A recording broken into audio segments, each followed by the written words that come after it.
கடமைன்றது தியாகத்தை குறிக்குது.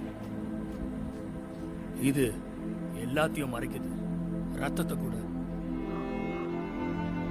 மரியாதையான இடத்துல இருக்கவங்க அதுக்கான விலையை செலுத்தி தான் ஆகணும். வடக்குக்கு தான் 7 ராஜ்யங்கள்லயே பெரிய கடமை இருக்கு. அது எல்லாத்தையும் விட பழமையானது. ஆரம்ப காலங்கள்ல இருந்தே இங்க பாதுகாவலரா நாங்க தான் இருந்திருக்கோம். குளிர்லயும் சரி, இருள்லயும் சரி. அது ஒரு நீண்ட பாரம்பரியம். இரவு காவலர் அவங்களோட வலிமை வளர்ந்து கொண்டே போய்